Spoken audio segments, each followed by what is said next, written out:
Oke, langsung aja ya.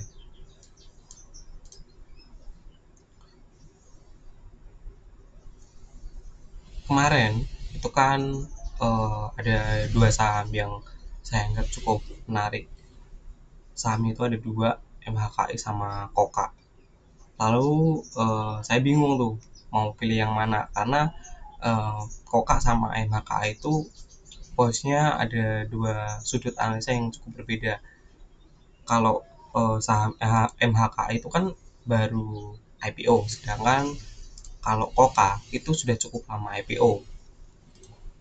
Nah, dari berdasarkan hasil pooling yang kemarin sudah sempat di-spill, itu kan yang paling banyak itu kan apa, MHKI. Jadi saya anggap yang paling menarik itu ya MHKI. Oleh karena itu kita bahas MHKI. Jadi saham MHKI ini tuh sahamnya baru IPO, baru listing 16 April 2024 dengan volume atau IPO lembar saham, lembar saham mau dibolak-balik juga sama aja sih. Dengan saham yang ditawarkan itu 7.500.000 lot.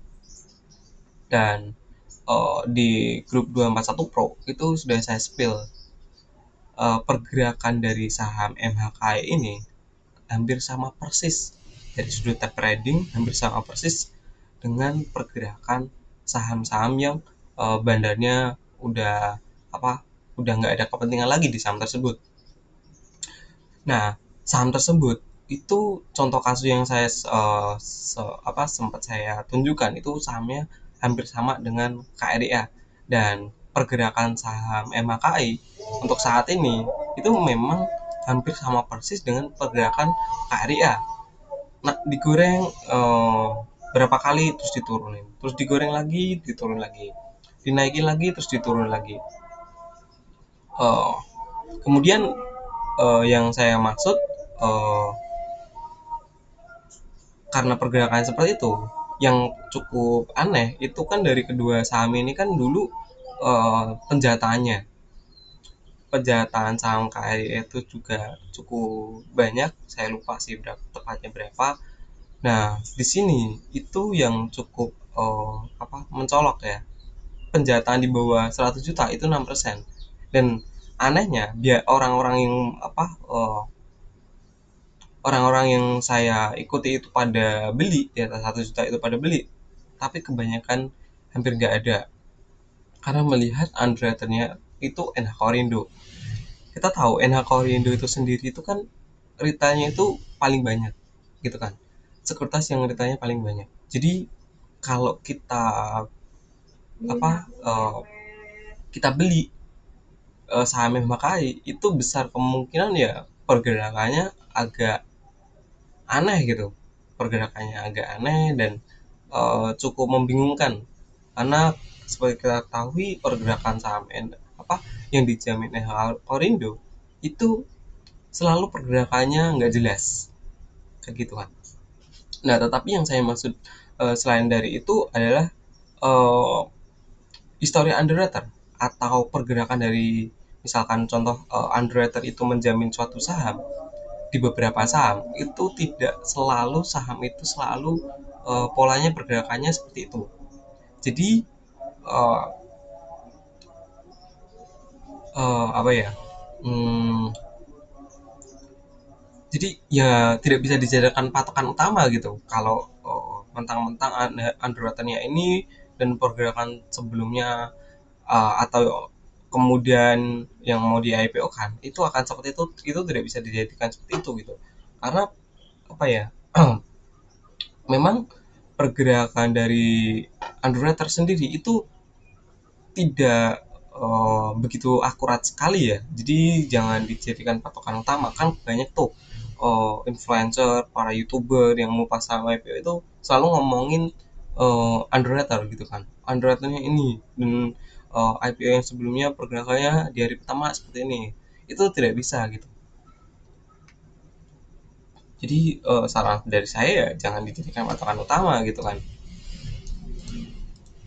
Nah, Untuk IPO amount sendiri itu masih masuk dari sudut bandarmologi, itu masih masuk kategori medium, medium risk. Jadi masih cukup aman dengan IPO amount segini. Tapi untuk lembar sahamnya ini cukup medium risk juga gitu.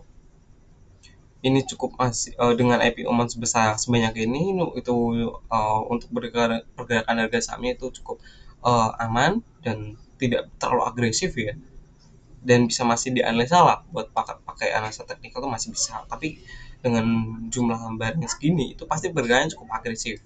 Dan betulan dari awal IPO sampai hari ini itu pergerakannya bisa diprediksi yang apa cukup medium lah, pergerakannya cukup kasar dikit lah ya, gitu. Nggak bisa kita ngarepin saham model kayak gini itu sama persis kayak MKAP yang arah berjilid terus terus menerus gitu kan dari beberapa waktu lalu eh, waktu yang lalu.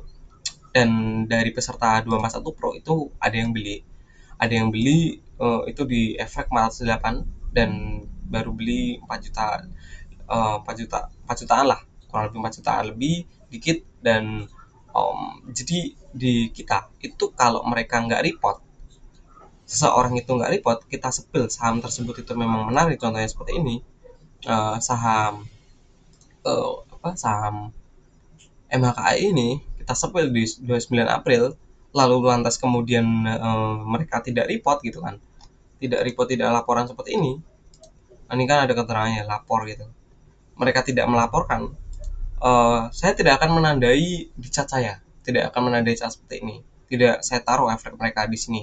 Jadi kemudian ketika sahamnya jatuh dan garis-garis kuning ini tidak ada, maka saya simpulkan apa tidak ada yang beli. Jadi tidak perlu saya informasikan bahwa saham itu mau dibawa ke 50 atau segala macam, saya tidak akan bahas sama sekali gitu.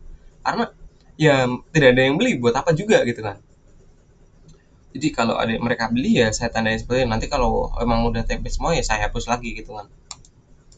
Gitu. Jadi kesimpulan terakhir dari saham MHKI itu sebenarnya belum untung. Saham MHKI sebenarnya belum untung dan barang yang baru terdistribusikan itu baru 825.000 lot dari 7.500.000 lot dengan IPO amount yang tidak saya hitung, dan sisa barangnya masih 6 jutaan lebih, 6 juta setengah lebih, atau baru terdistribusi hampir 1 jutaan lah ya. Kita anggap sebagian besarnya ini dimakan sama penjatahan gitu. Dan untuk untuk bayarnya itu market maker 0%, tidak menguasai saham ini. Untuk institusi 50%, untuk zombie 2%, untuk retail 2%, untuk semi retail 46%. Kemudian untuk net seller market 3%, institusi 52%, dan broker zombie 36%, dan retail 7%, dan semi retail 2%. So kesimpulan yang paling banyak di sini ya yang main ya mereka-mereka aja, institusi sama semi retail dan institusi sama zombie. Dan ini zombie sama semi retail hampir sama sih. Kalau saya boleh bilang ya hampir sama lah ya. Tapi ya kalau yang main mereka-mereka ini retailnya sedikit gini ya, menurut saya ya masih menarik banget gitu kan. Apalagi barang yang baru terdistribusikan baru segini gitu. Ini 20%-nya pun belum ada saya rasa. Jadi kesimpulan dari saya ya saham MKI masih menarik, dan untuk di hold sampai 1 bulan ke depan dia masih oke-oke aja, jadi masih aman ya. Jadi itu aja sih kesimpulan dari saya dari saham MHKI. Uh, Mungkin cukup ya, 10 menit aja udah cukup. Thank you buat semua, terima kasih dan selamat sore.